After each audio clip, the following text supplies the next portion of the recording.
లేకపోతే పథకాలు బంద్ అవుతాయని సీఎం చెప్పడం కోడ్ ఉల్లంఘనేనని తేల్చెప్పారు. ఈసీ ఇప్పటికైనా నిష్పక్షపాతంగా వ్యవహరించి తగిన చర్యలు తీసుకోవాలని వినోద్ కుమార్ విజ్ఞప్తి చేశారు.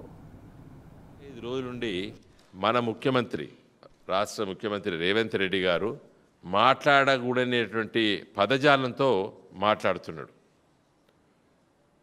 మరి model code of conduct election commission ఏదైతే నిర్దేశించిందో దాన్ని ఒక బాధ్యతాయుతమైనటువంటి పదవిలో ఉన్నటువంటి రేవంత్ రెడ్డి గారు మరి పాటించడం లేదు.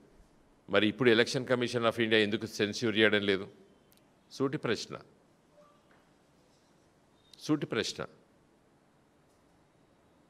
మీరు ఓటు వేయకపోతే పథకాలను రద్దు చేస్తాము అని చెప్పాడు. అది మోడల్ కోడ్ ఆఫ్ కండక్ట్లో వస్తుంది. You are not suppose to do, you are the government, ఒక functionary, head of the state. How can you say so? మీ పక్కకే నిలబడి మొన్న మంత్రిగా ప్రమాణ స్వీకారం చేసాడు క్యాబినెట్ మంత్రి అజారుద్దీన్. ఆయన ఏమంటాడు? మీరు గిట టీఆర్ఎస్కు బీఆర్ఎస్కు ఓటు వేస్తే నేను ఇక్కడ రాను అని చెప్పి ఆయనే ఆక్షేపించిండు.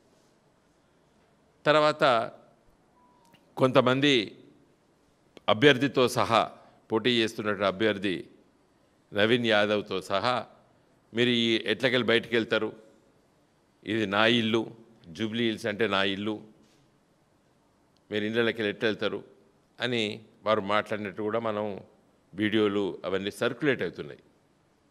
అఫీషియల్గా ప్రెస్ మీడియానే ప్రచారం చేస్తున్నది. నేను చెప్పడం లేదు, ఇది లేదా నా సొంత కవిత్వం కాదు ఇది. ఇవన్నీ నేను చెప్పిన రేవంత్ రెడ్డి గారి వ్యాఖ్యానాలు, అజారుద్దీన్ వ్యాఖ్యానాలు, అభ్యర్థి నవీన్ యాదవ్ గారు మాట్లాడినటువంటి విషయాలన్నీ కూడా ప్రతి టీవీ ఛానళ్ళు చూపిస్తున్నాయి. కాబట్టి మరి ఎలక్షన్ కమిషన్ ఆఫ్ ఇండియా ఏం చేస్తున్నది? ఇక్కడ డెమోక్రసీ లోపల election commission is a part of the democracy. ఇప్పుడు మీరు చేయవలసినటువంటి విషయాలను అమలు చేయకపోతే, మీ బాధ్యతాయుతమైన పనులు మీరు చేయకపోతే మేము డెఫినెట్గా లీగల్ రిడ్రెసల్ రేపు హైకోర్టుకి సుప్రీంకోర్టు కూడా వేస్తాం.